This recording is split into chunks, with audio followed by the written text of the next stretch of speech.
नमस्कार, खबरें जारी न्यूज 24 पर मैं हूं आपके साथ मकसूद खान। बुलेटिन की शुरुआत इस वक्त की बड़ी और अहम खबर के साथ। ईरान और इजराइल के बीच 2 दिन से ज्यादा हो चुके लगातार संघर्ष इस वक्त हो रहा है। युद्ध के मुहाने पर दोनों देश दोनों तरफ से लगातार मिसाइल्स और जेट के जरिए हमले किए जा रहे हैं। एक बार फिर से बड़ी खबर ये, ईरान ने इजराइल पर फिर से मिसाइल दागी हैं और इस बार इजराइल के हाइफा शहर को टारगेट करते हुए करीब 40 बैलिस्टिक मिसाइल से हमला किया गया है। 2 तस्वीरें इस वक्त आपके सामने न्यूज 24 पर। ईरानी हमले में 3 इजरायलियों की मौत की खबर आ रही है। इजराइल की तरफ से भी तेहरान में बमबारी की गई, तेल डिपो को निशाना बनाया गया। ऑयल डिपो के साथ साथ जो ईरान के सैन्य ठिकाने हैं उसे निशाना बनाते हुए इजराइल ने एक बार फिर से अपने जेट्स के जरिए यहां पर हमला बोला है। 2 तस्वीरें, जिसमें पहली तस्वीर में इजराइल के हाइफा शहर की तस्वीरें हैं। हाइफा वो इलाका है जो कि इजराइल के लिए रणनीतिक लिहाज से बेहद अहम,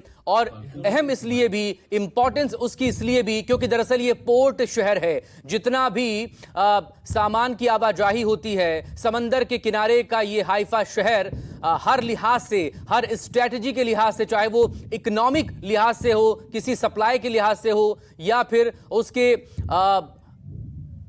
हर इशू पर उसके लिए मजबूत ये शहर है हाइफा। इस बार हाइफा को टारगेट करते हुए, इस पोर्ट सिटी को टारगेट करते हुए करीब 40 से ज्यादा बैलिस्टिक मिसाइल्स यहां पर फायर की गई ईरान की तरफ से।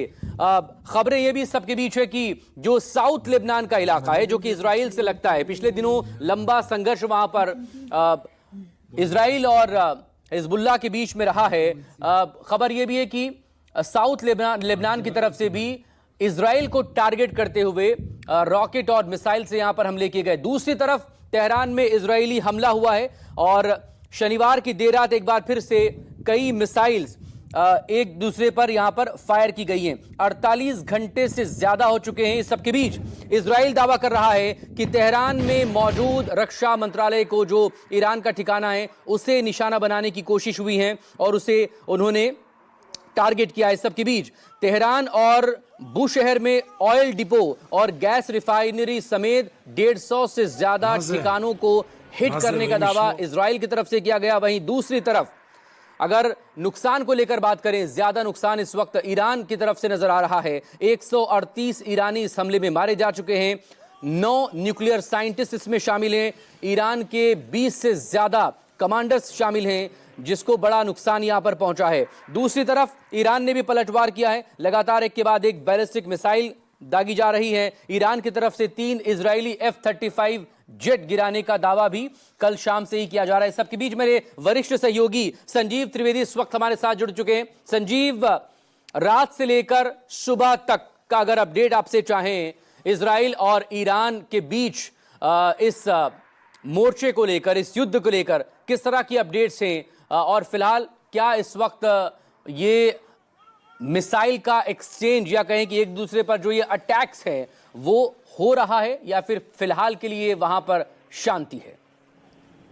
देखिए, रात भर एक दूसरे के ऊपर मिसाइलें दागी जाती रही हैं और हालांकि ये उतना प्रभावी और उतने विशाल तरीके से नहीं था जितना कि पिछली रात था, लेकिन ये जरूर है कि दोनों ने एक दूसरे पर भयंकर रूप से कल भी हमले किए हैं और अपनी धमकियों को कैरी आउट किया है।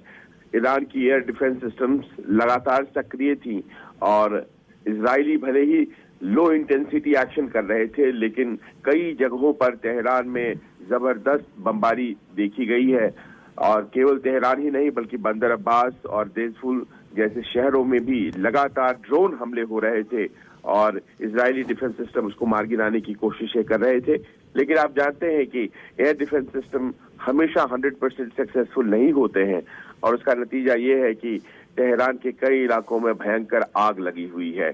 ये धमकी दी गई थी इजराइल के द्वारा कि वो तेहरान में आग लगा देगा और शायद उसी धमकी को कैरी आउट किया जा रहा था। लेकिन वहीं दूसरी तरफ तेहरान की तरफ से भी लगातार इजराइल के ऊपर हमले होते रहे हैं और करीब 3 इजरायलियों के मारे जाने की अभी तक सूचना आई है।